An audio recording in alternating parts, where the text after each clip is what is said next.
37. Chloe's POV. Chloe's POV. It's snowing, I said quietly, eyes growing wide as I stared out the window. I watched as the small white flakes fell soundly as the sun set behind the mountains, mindlessly setting down my sketchbook and sitting up onto my knees. It had been so long since I had seen this sight, I had forgotten how much I loved it. It was just so calming, watching each snowflake slowly fall to the earth. Really? Already? I heard Nico say behind me. He was beside me within seconds, setting his hands on the window sill near me as he leaned forward towards the window. I put my hands near the window, feeling the cold air that came through it as Nico's eyes scanned the outside. Winter came early this year. He muttered, sounding kind of disappointed. His disappointment caught me off guard, causing my braided hair to hit my back as I turned my head towards him. What about winter could he be so upset about? Winter was by far my favorite of the seasons.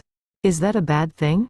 I asked. He just shrugged. Not really, it just means that the blood collection is going to be cold, which also means that the humans are going to be that much more unwilling to cooperate.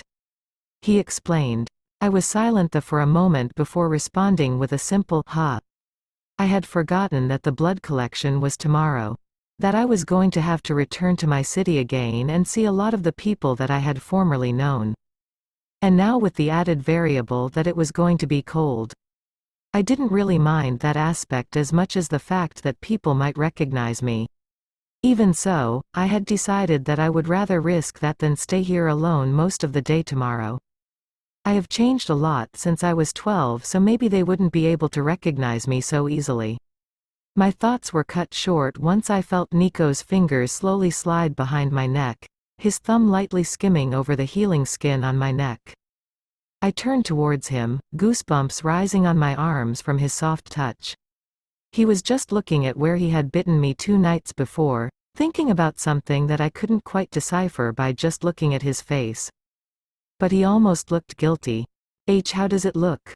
I asked, the nervousness in my voice causing me to shift my eyes down out of embarrassment. He pulled back his hand back. Fine. He began, if the medicine works as it's supposed to, it shouldn't leave a scar. I gave him a silent nod, unsure of how else to respond.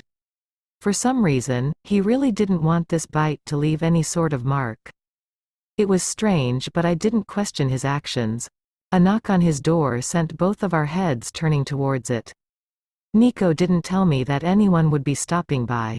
I looked towards him to see his tense stance mixed with his slightly confused expression.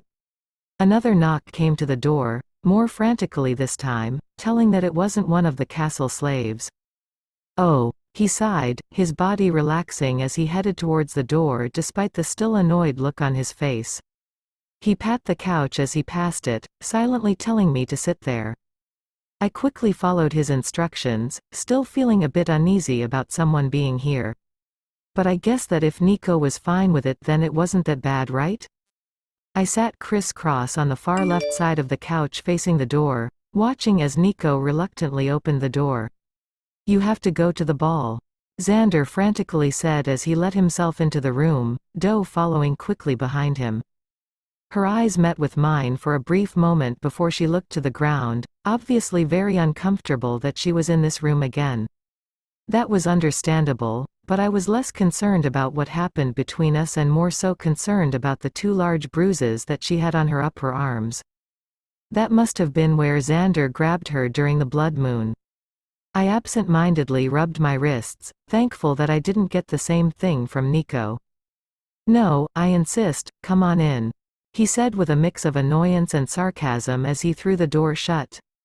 Xander, on the other. Chapter 38. Chloe's POV. When I woke up, there were only 2 things that first registered in my mind.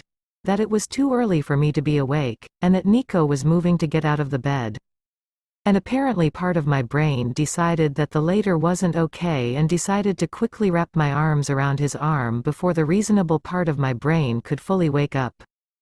He stopped moving once I did, which surprised me enough to make me open my eyes a little bit.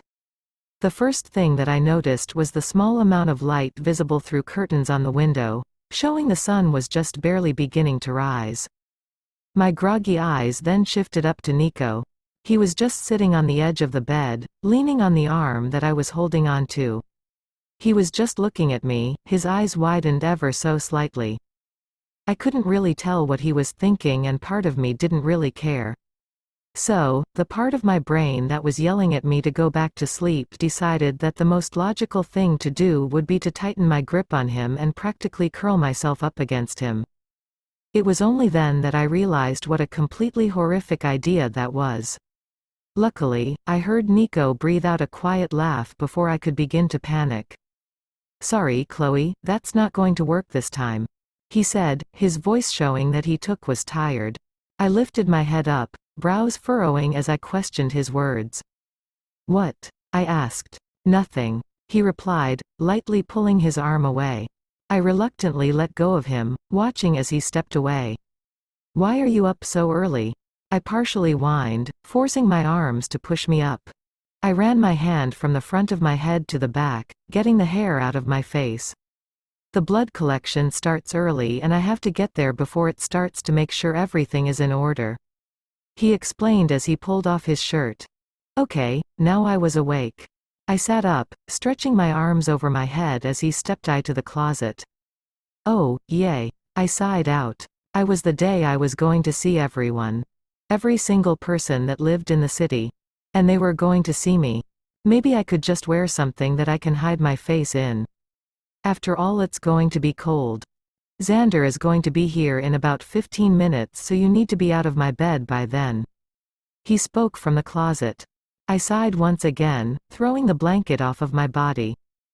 "Okay," I said simply, not wanting to question his reasons. "If I had 15 minutes, then I'll just stay here for a little longer.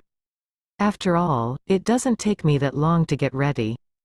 And although my mind was awake, my body was still trying to catch up. "I still can't believe that you two are brothers," I said quietly. For some reason, my mind just wouldn't accept that fact. It made so much sense, but at the same time, it made zero. "You're still thinking about that?" Nico asked as he walked out of the closet with his formal attire now on save for the long black dress jacket he was holding. "Well, yay," I began. I just never would have guessed that if he hadn't had pointed it out. Nico hummed as he fixed the collar of his shirt, seemingly amused by what I had said. "Believe me, if we weren't related, I probably would have killed him by now." I failed in hiding my smile. "Then again, he's kind of the only person in my immediate family that I want to be dealing with right now," he said casually. My eyes widened a bit, watching as he put on his dress jacket. It was at times like these that I realized how little I actually knew about him and how little he talked about himself unless I asked him to. "You don't like your parents?" I questioned. Maybe he even had more siblings that I didn't know about. Nico thought it over for a moment before lazily shrugging. "My mom is fine. She raised me like any other mother would when she had time." "When she had time," he continued. "My dad was like any caring father should be until I reached my teenage years. Then it was all non-stop work and non-stop pressure to be just like him so I could take his place when the time came." The end.